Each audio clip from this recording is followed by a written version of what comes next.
I'm already laughing because the mics are not on.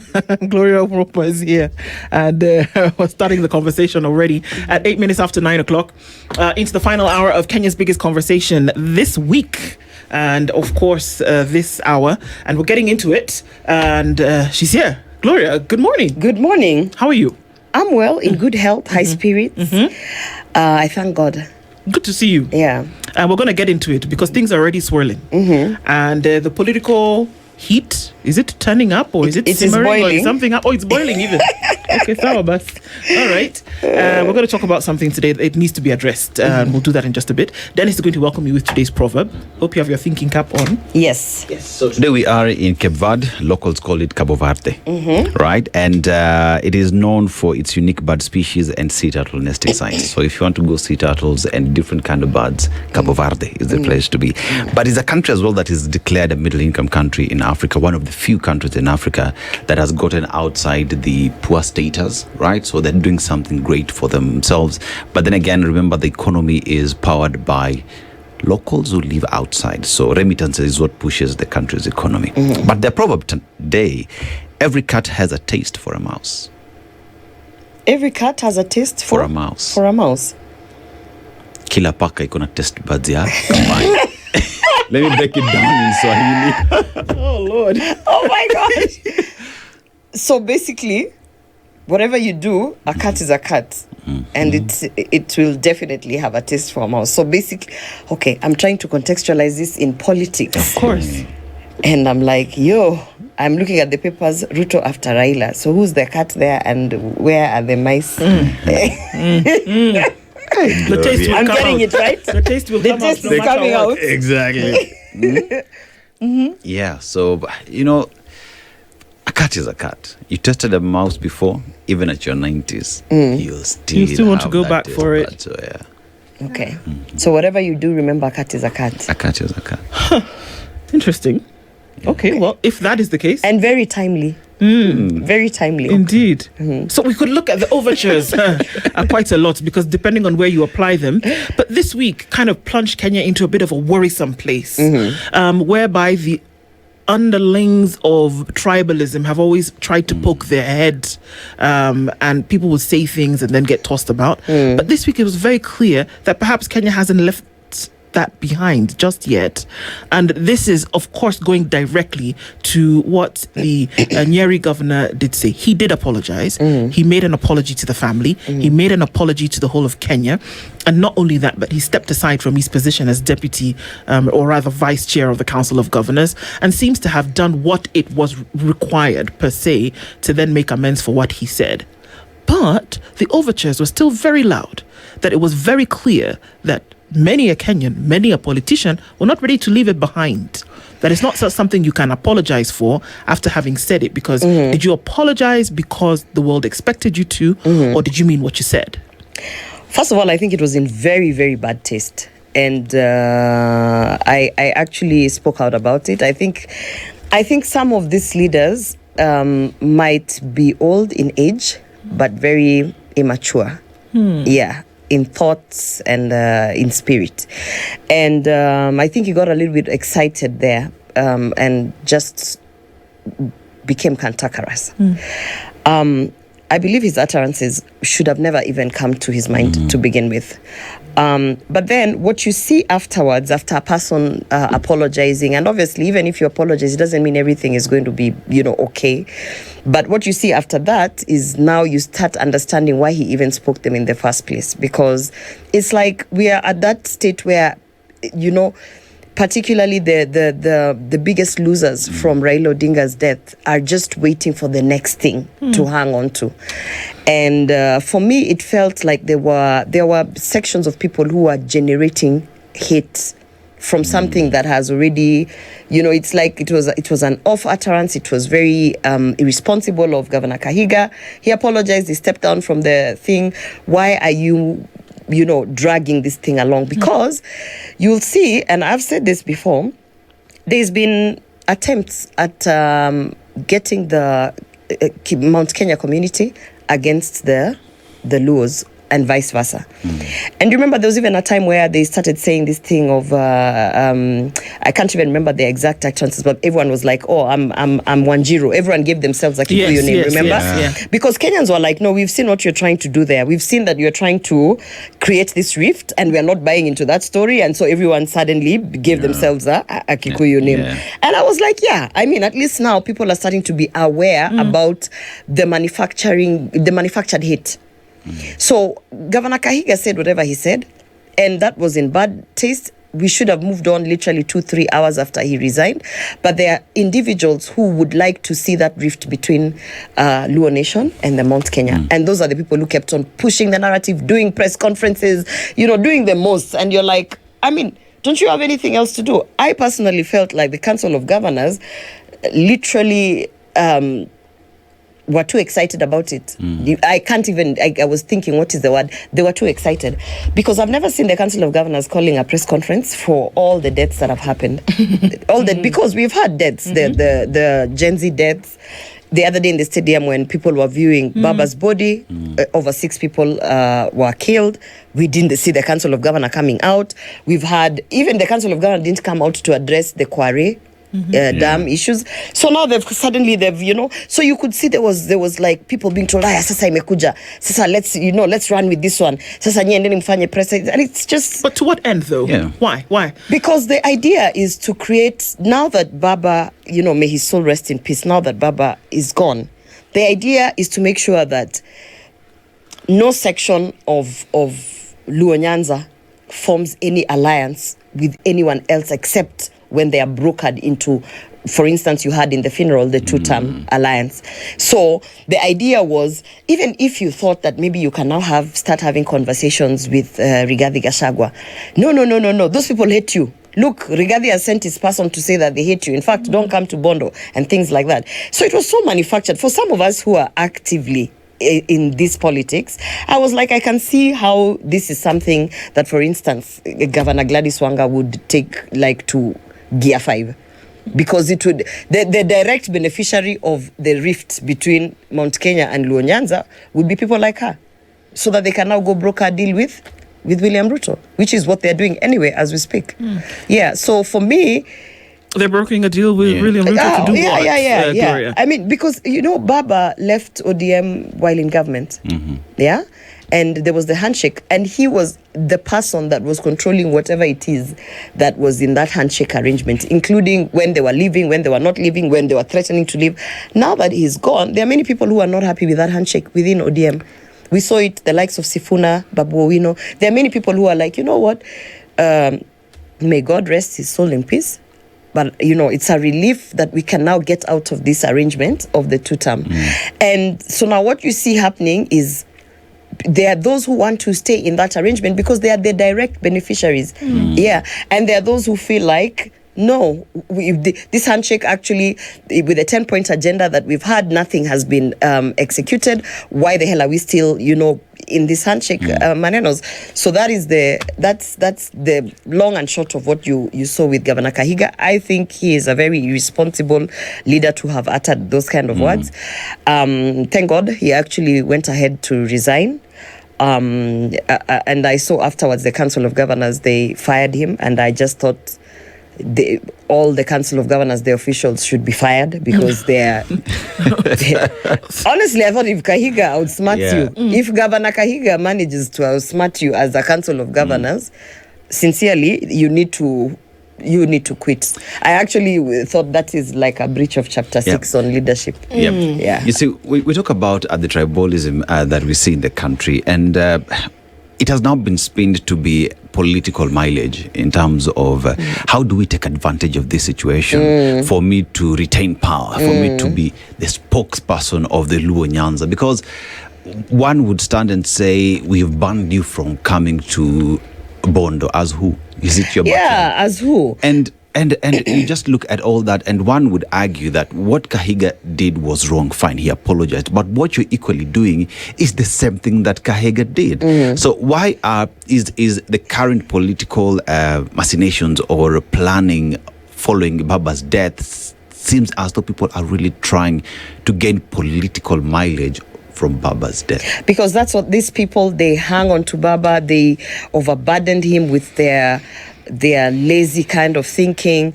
They literally just weighed him down. I mean, I'm sorry to say, but sometimes I think that if Baba didn't have all this baggage of all these politicians who are useless, I think even some of the illnesses that he was going through, he wouldn't have gone through them, because they burdened him. You have political deadweights who just hang on to Baba. And for some reason, being the person that he was, perhaps even, let me say, the kind person that he was, he felt the need to carry all this weight on his shoulder. You know, you see people like Governor Sakaja who can't just, you won the damn seat as a governor of Nairobi. Just work so that Nairobians can see you working and they'll get you re-elected. No. Just hang on to Baba. Hang on to Baba on everything. So I feel like people have used Baba and have literally overburdened him when he was alive. And even in death, they are hanging on to him like you will not believe it. I mean, I'm sorry to say, but these people, if given a chance, they would even take his body to do politics with it. That's the kind of horrible, some of the leadership we have in this country. That they don't know what else to do. They are so used to hanging on to Baba that the panic that you see, you know, when Governor Kahiga unfortunately said those utterances, ODM came out with like 7 press conferences. Everybody was at press conference, you know, everyone trying to ride on to that. And, you know, I mean, to me, it felt like if you're confident in who you are as a politician and the work that you're doing for your people, you don't even need to put out a press conference. I mean, Wanga has put out a press conference, Orengo put out a press conference, Governor Simba Arati out with his press releases, and everybody, it was like everyone was busy. Why? Talking. Why? You know, why? Let it go. And one person has spoken. They're all fighting to figure out what are we going to do life after Baba. I really like even the Standard front page, Ruto after Raila, because really it is a reality. It is Ruto after Raila. It is life after Baba. It is, for some people, it is what next after Baba, because their political careers are dead. They were buried on just Sunday. A little bit. All right. Their careers were buried on Sunday, meaning, because this word overtures just comes and plays out here, whereby the assumption is that there are a lot of positions that people hold today, whether it is MCA, whether it is Member of Parliament, whether it is Senator, courtesy of Baba, because he spoke a word and the people said, okay, we will give it to you because Baba has said. Yes. Now, in his absence, does that mean that these positions are all but gone? Yeah. I mean, even the looming cabinet reshuffle. Why? There are people who Baba literally fought for and continued to fight for till when he was in India. In death, he was fighting for them. And even in those spaces, they bring nothing. They bring nothing to the table. They are not wanted. They were only there because Baba wanted them there.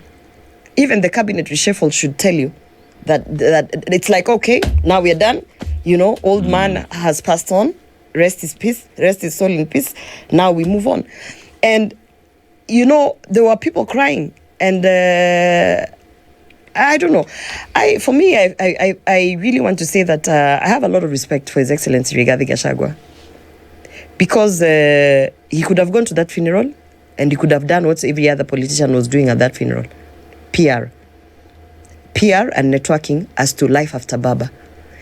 But I feel like understanding where he was with Baba, and in all fairness, one thing that people have to understand is that when we were impeaching Rigathi Gachagua, it would not have been possible if the handshake was not there.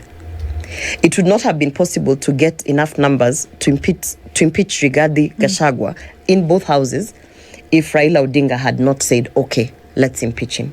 It would not have been possible, because the ODM members were guided by what Raila as the party leader wanted. Yeah. And when he told them, you know, for the betterment, whatever situation, I wasn't there, but I imagine he had a conversation with them about, we need to move forward. We are now in the handshake. The country needs to move forward. And, you know, this guy, they don't want him, blah, blah, blah. Whatever he sold the story to, the ODM, most of those ODM members actually impeached Gachagua at the request of Raila Odinga. So people are saying, be a statesperson, put it aside, go and whatever. You have never been a deputy president who has been impeached.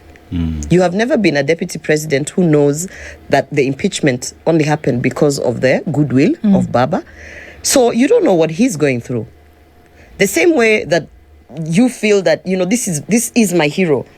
You don't know what someone else feels about that person. So I feel like out of respect, he chose to stay away. And I had a lot of mixed feelings about it. At first I was like, come on, get over it, go for the funeral. And then someone put it into context with even what is happening with me. There are some people today, if they died, I wouldn't go for their funeral because of how they have contributed towards some of the trials and tribulations that I'm going through. And you're not going to tell me, suck it up and go for the funeral because you're a leader. No, I will mourn you in my own way, however way I want to, or I will keep absent, So I feel that as politicians, for once, Kenyans are seeing politicians for who they are. Yeah.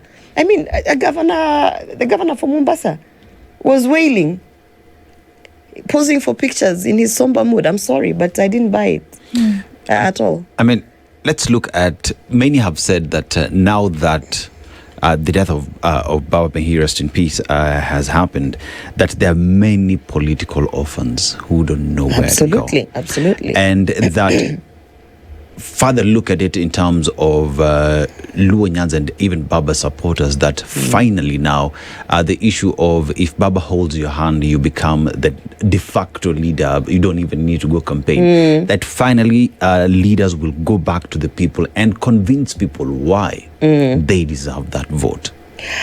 I feel that also, just putting that in a blanket statement, like black and white, it's Baba did a lot of things for Luo Nyanza. Even if people are like, oh, now we can, you de facto go to there are places, by the time also Baba held your hand, you had to have done something, or you had to have proven to the people that, I don't think you would just wake up and take, the next relative and say, okay, this is your MP. There was some sort of political, he was also politically wise. So so for people to say like, oh, now we are liberated, I feel like that's a bit of a stretch in terms of Luo Nyanza. There are areas, for instance, in Migori, where the women rep was an independent candidate. Why? Because the hand that was held by Baba at that time, the people didn't feel like that is the leader that we wanted. So the people have always had the freedom to vote. I don't think they should blame Baba so much so for that, because there are areas where Baba held the hand and guys were like, no, I'm sorry, Baba, we love you, but this one we are not going to give you. But I think what is happening is, of course, Baba had so much influence. And even when he would speak to the masses, he would convince you that, listen, you might think this one is a leader, but I'm telling you, I've seen through ABCD that this one is the leader. And that is what you're seeing, all these people running up and down doing press conferences, trying to replace Baba. It can never happen. You are not going to replace him. You are not, I'm sorry to say, I do not like fighting women, especially in politics and in leadership, because I know how difficult it is to get there. But we also have to call each other out. But I'm sorry to say, Gladys Wanga, that's not how you're going to convince the masses that you are befitting to take over that party.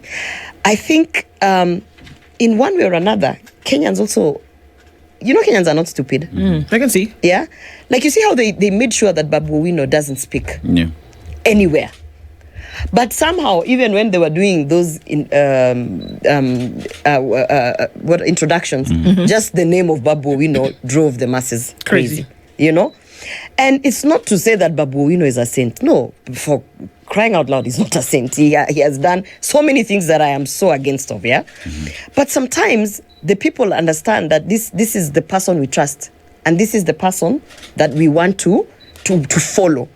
And I really do hope that Babu Owino breaks away from all that circus that has become ODM now, and just forms his party, because the people will follow him. The people are just waiting for him to give direction. They will follow him. Some of these things, no matter how much you want to manufacture them and fix them like a Lego or whatever, when God has given you favor, things just fall in place. And I believe, for whatever reason, Babu Owino has God's favor. That's what I believe. Yeah, and I should be the last person to say that, because I've criticized him a lot of times with the incidences of the shooting and all that. We've done shows with him where we've been arguing. But also you have to come to a realization that leadership is so complicated in many ways that sometimes you wake up in 2025 as Babu Owino, having shot a DJ and having had all those tribulations, and God has said, you are the person who I want you to lead the Luo. And how are you going to argue with God? What you see these other people doing is arguing with God. It is useless. It's counterproductive. It's just a matter of time before. In fact, I used to tell people, and I don't know why William Ruto and his people don't see this.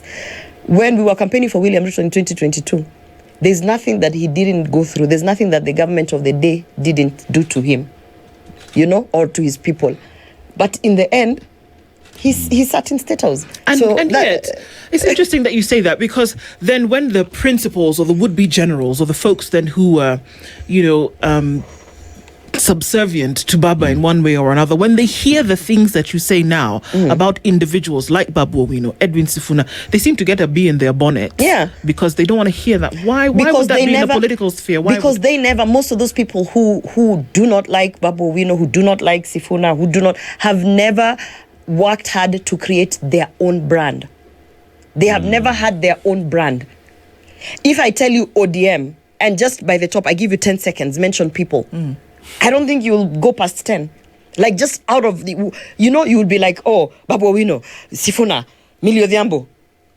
Then you start hanging, You start hanging, because you're like, okay, who are the other people we know in part? Because they've never really created their own brands.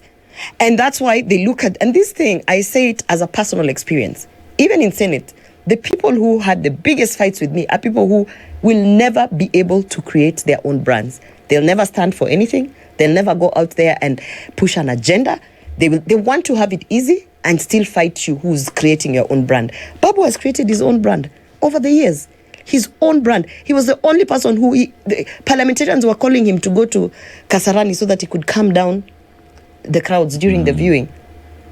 In Parliament, Gladys Bosrole, Deputy Speaker, renowned politician, was unable to address the masses. She had to give the leaves to Babu and beg Babu, please, tell these people not to break through to Parliament. So, sometimes, and that doesn't come easy, it doesn't come to enter a room and command the space is something you work on and you create as a politician, as a leader. Most of these leaders used to survive through the brand that Baba had created. So now, when that's not there, there are some people who can never enter any room and address any crowd. And those are the people who are fighting the likes of Babu and Sifuna. And who, you see, after I say Babu and Sifuna, I kind of have, I'm like, the other ODM people. You see what I mean? Yeah, because I'm not talking about a brand within your constituency. I'm talking about a national brand. A brand where, when I go to Samburu, people know me in Samburu. No, Mama Wapads. A brand where you can go anywhere in this country and people know you for your work, not for your nonsense, for your work. You understand? Yeah. Yeah, and unfortunately, when you look at most of these ODM politicians, they don't have it.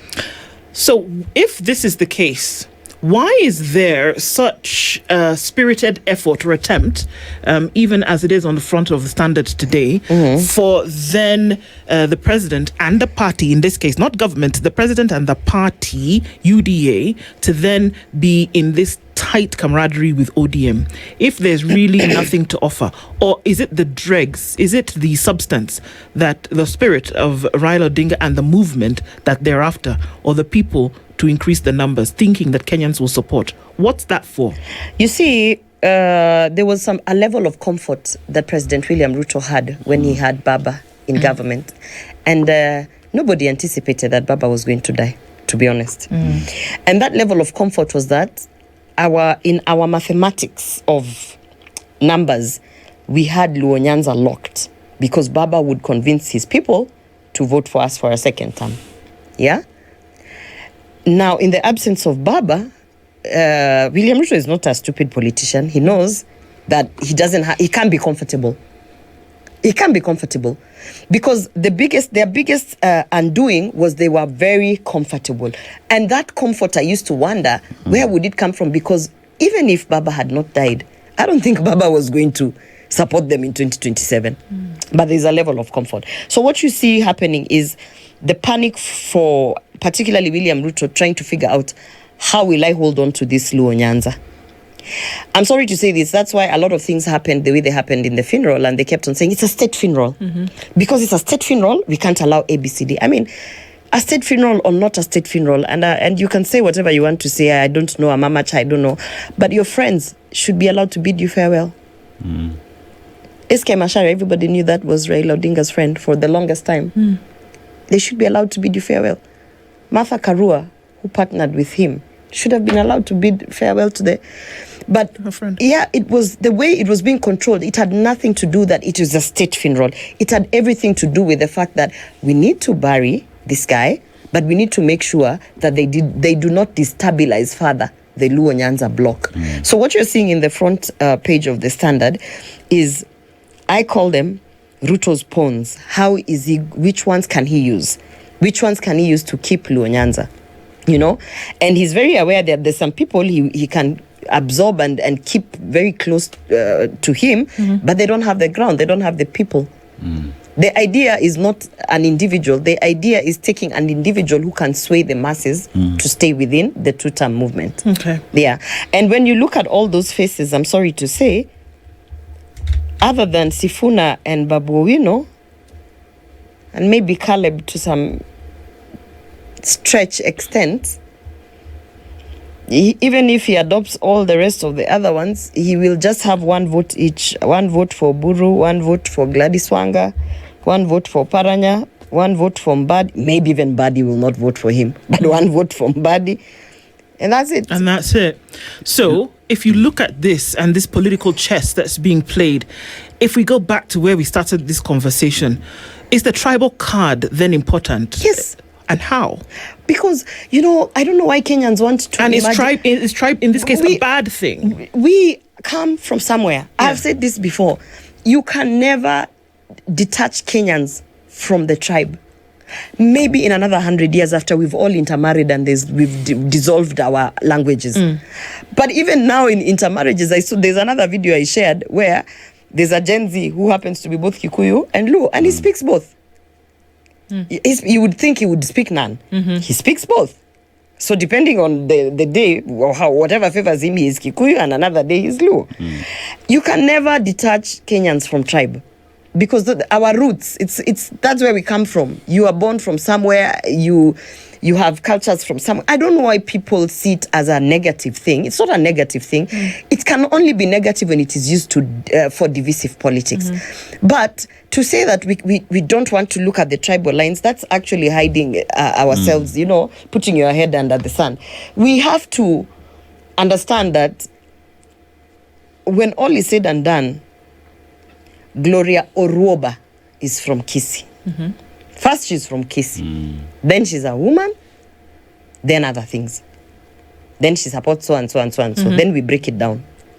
Everywhere you go in this country, you say, oh, what's your name? Gloria says, Then they say, you're from wherever. You're from wherever. I don't think it's a bad thing. I think it's a very unique thing, because not many countries have that kind of diversity. So you can't now start telling politicians, stop looking at the tribe thing. No, because also at the end of the day, we have a factory reset where when all is said and done, we go back home and we're like, who's going to liberate us from our regional issues? And then you look at a regional leader. And there's nothing wrong with that. The only thing that can be negative about that is when you end up choosing leaders for their tribe, but they're not working. Yeah, but I don't see anything wrong with that. And by the way, whether you like it or not, in whichever election, at least the ones that I have been involved in since I have been an adult, it will always come down to tunangoja kura za hii region. Tunangoja na zote za Luo Nyanza zimekuja, because you know, that's the influence. And then another thing that you need to understand is, I don't know why people are trying to remove yourself from the region. When you, for instance, Nyamira and Kisii, our problems as people are the same. So we want to be guided by a leader who understands our problems as Kisiis. We are producers of matoke and whatever. So when we are also looking for leadership, we are seeking for leadership that understands this is where our pain points are as farmers. This is where our pain points are as, for instance, miners of soapstone. So you can't tell us, go and listen to a leader, let's say, from the coast region. They don't have soapstone there. We have soapstone. We want to be told what is. So somehow, even the idea of the geographical location definitely has influence on the leaders that you choose. So I think it's a bit simplistic thinking to say, this tribe thing. No, the tribe thing is a factor. The only thing we are saying to people is, after you have said, okay, this tribe, do those people actually have leadership qualities? Will they actually be able to lead you as a community? Will they be able to bring development, ensure that we have, a good living, So, but to say that, no, we are not going to think of tribe. No. In fact, today, it's all about, when you look at the front page newspaper, that is Luo Nyanza and parts of Western. You mentioned something very critical. There's a movie that we are watching here. It's a series called Yellowstone, and it talks about the state of Montana and how the white settlers and the Indians, the original settlers of the U.S., always fight for that land. And anytime there is a political chess game, there is always need to bring both sides. And one would talk about different tribes in this case and how they come to find solutions on what affects them. But everyone comes with their support base, and that is not Kenya. We're talking about the United States. Yeah. So here we are talking about our tribes, where we belong, where we come from. Remember, the Constitution recognizes our cultures and where it is we come from. But how then do we use our tribes for the good? Because one would say what is happening right now is people are taking advantage of their tribes to sow division. How do we deal with that so that even as we recognize our tribes and where we belong, we use it for the good and the benefit of the people and the country? For me, I feel like it's a double-edged sword. When we talk about liberating this country, right now everyone is looking at the united opposition to liberate the country. What constitutes of the united opposition? Tribes. So that's a clear example of how you can use tribes in a positive way, because it's a region, it's regions coming together to liberate the country from what we feel is a lot of oppression, bad economics, So those are tribes coming together to liberate the country. But what happened, for instance, with the utterances of Governor Kahiga, that's now the opposite of it, because it's using the tribe and a tribe setup to cause division between two communities. Right. And that's why everyone was like, you don't do that. We are at the point where we are saying, come together, let us liberate this country. Not come together, let us fight between Luos and Kikuyus. Yeah. So there are many advantages to having those different, when I sit here and I tell you my type of leadership and what influences me largely is how I've been brought up and my roots and my background, And if we didn't have tribe, for instance, some certain issues that we are dealing with in specific tribes, God forbid, would be a national disaster. Because, for instance, even just take the matter such as FGM. Yes. FGM, yes. FGM is like, it's tribe related. There's certain largely. Yeah. And then maybe an influence of religion. And I thank God that now we have different tribes, because in some places you go and they're like, what the hell, what's wrong with you people? But sometimes you have to be a bit you have to think beyond the black and white when it comes to this matter of tribe.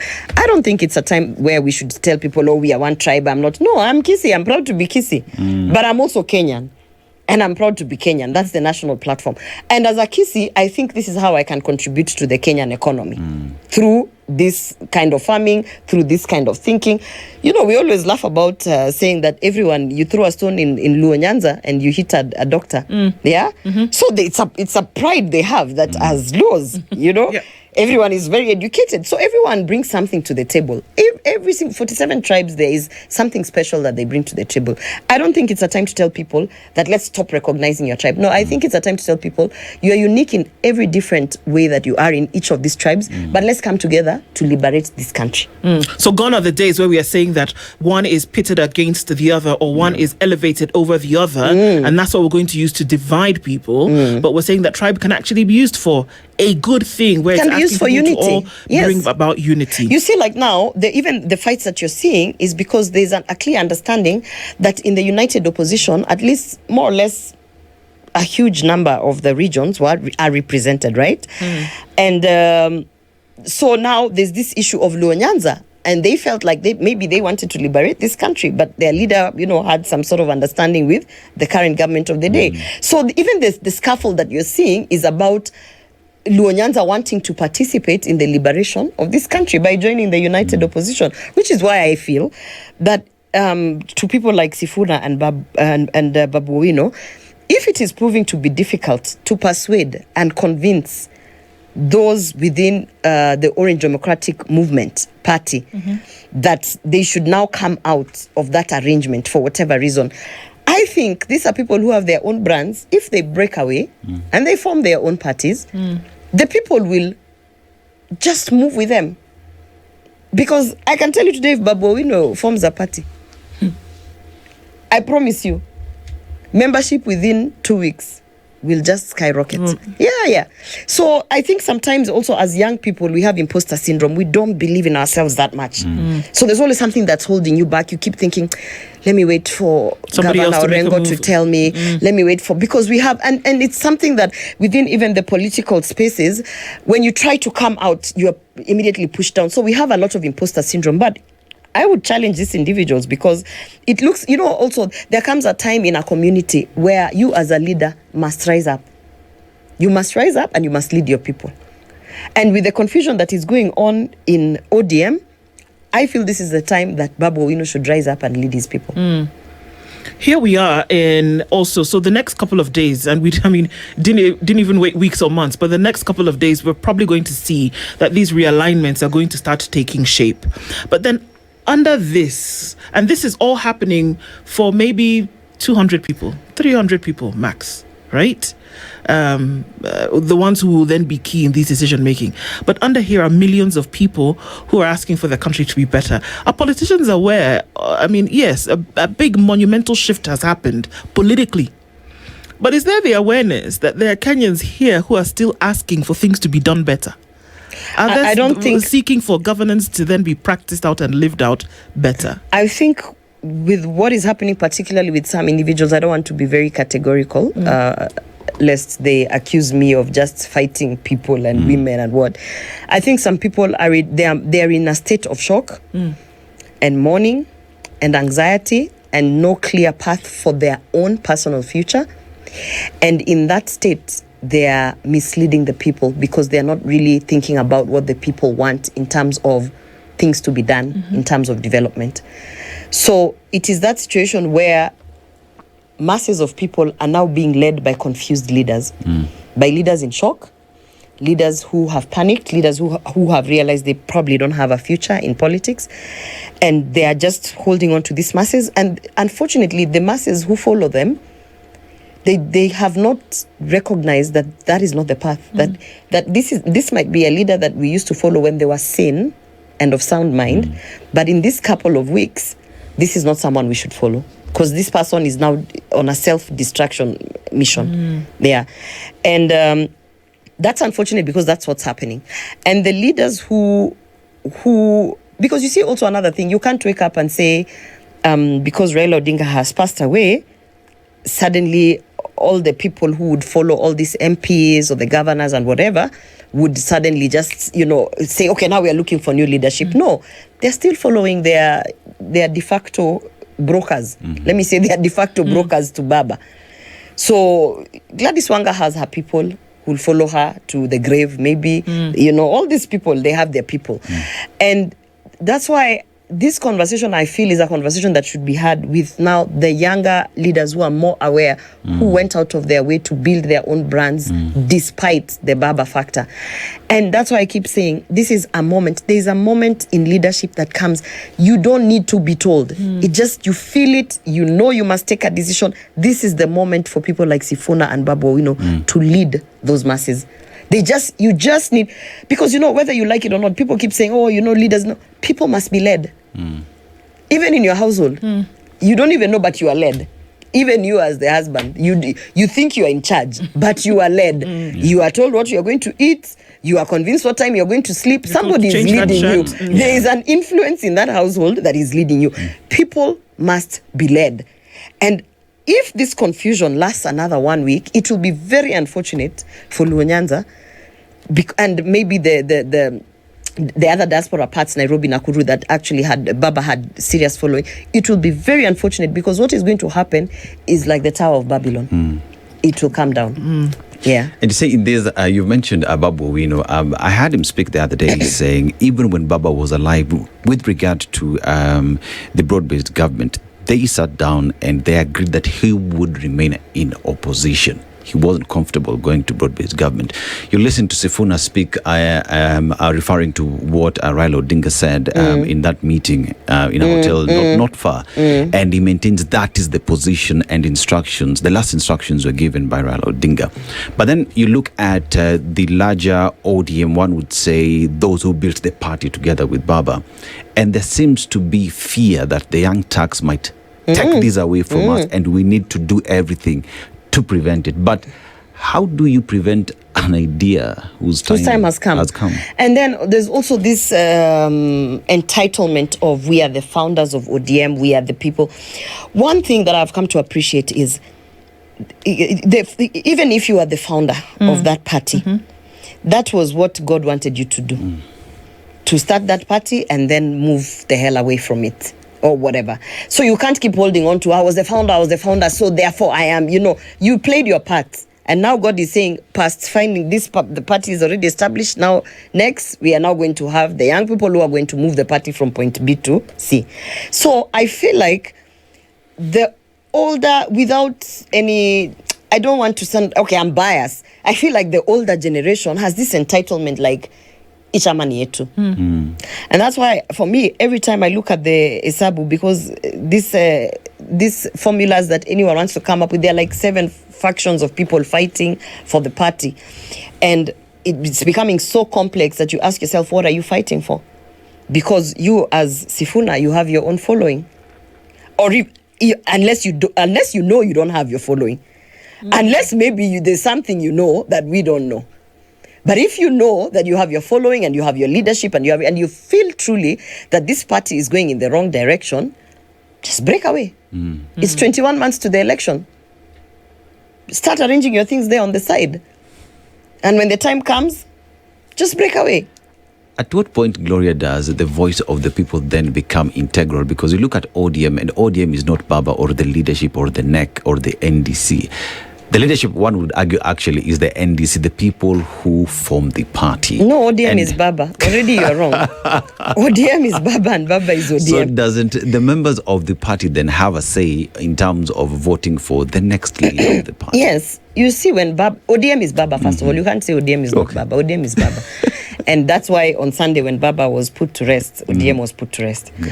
If that wasn't the case, we wouldn't have all the chaos of people trying to fill in that space. The people in ODM and the masses were largely led by Baba. And that's the fundamental, that is the basis that is causing the chaos. The people believed and trusted and would give their lives. Some already gave their lives to Baba. They would die for him. And now those people are like, Sasa, who are we going to die for? Now that Baba is gone. There was nobody else. Yeah. And as much as ODM had, they didn't just die for him. Okay, yeah, sometimes some of them blindly. But you see, Baba just embodied this, let me say, God.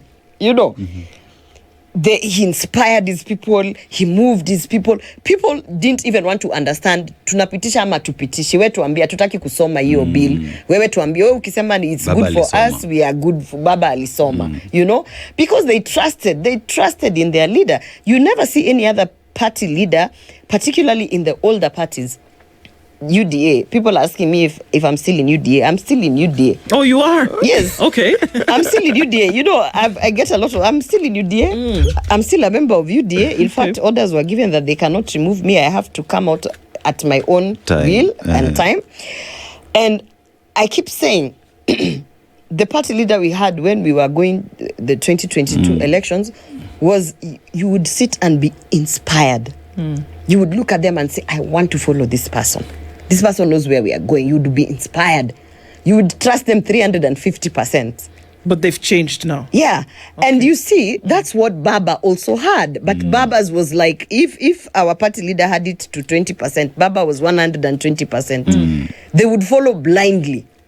Because there was something, the way he carried himself, the way he articulated these things to his people, the way he inspired. You just want to be in that space. Yeah? When you look at all these other political parties that are mushrooming and that have been around, you don't have that kind of trust level. And you don't have that kind of, admiration of a party leader beyond the ideologies of the party. Does that constituency then have a say? The constituency has a say if the party leader actually takes it seriously, which is what Raila Odinga took his own constitution serious because of the party, and he embodied it. And when people are in the streets, he would not sit in a boardroom and send you. He would be in the streets with his people. He was being tear gassed. You understand? So his people are like, this is truly our leader. Come on. So you don't even start going at, let's go and see what the constitution of the party says, because you know for sure 100% Baba is living in line with his party constitution. But then now you come over now to my party. You know what I mean? You look and you're like, am I inspired by this party leader? Are you? You just said that used to be, what was the number? 350%, okay. I used to be inspired. Maybe I would sell you William Ruto any day of the week, Sunday to Sunday. And then now when realities, the thing with Baba, he preached and then he lived what he preached. He drank what he preached water and drank water. Yeah. And he preached wine and he drank wine. This other one, you come, you sit, you're like, why are we doing this thing? So human beings, our nature is that you first, for you to even start following anyone, first you have to be made aware of the person. So, okay, there's Gloria, there is, now you're aware. Then you have to now start be given attention to what does Gloria stand for in your life. Then after you say, okay, she stands for mtetezi wa mama, then you have to start looking at her. Is she really mtetezi wa mama? And her actions, and then you start believing ni mtetezi wa mama. And then beyond that, it reaches a place where she comes to your space and you truly see this is the real person. From there, it's now it's a relationship of building trust. You're building trust. Unfortunately, towards the end, there was a shake-up there with ODM because the trust that people had with Baba when he went to the handshake and the things that this government was doing, that's why you see people saying, tulikuwa tumeenda na yeye mpaka hapo venye aliingia kwa serikali then but so, and that's why I'm wondering when you see all these people coming out to do press conferences, it's not as easy as a press conference and telling people I'm the de facto leader. It is not a coronation ceremony and then people come and follow you. I've seen Sakaja wearing clothes there in Bondo. It's not that easy. It's a relationship that you have to build with the electorate over time, and it has to be through your actions and through, did you truly mean what you're saying? Well, perhaps people feel, and that if you are caught up in these activities thereafter, that it will really rub upon the people that you were very close to the man and that you believed in the things that he believed in. That's a lot of hogwash. No? Okay. That's a lot of hogwash. We know people who are literally stuck, who are stuck. I don't want to be cantankerous. Okay. We know people who are literally twins to Baba's coat, and we don't trust them. Junet, trust him as far as I can throw him.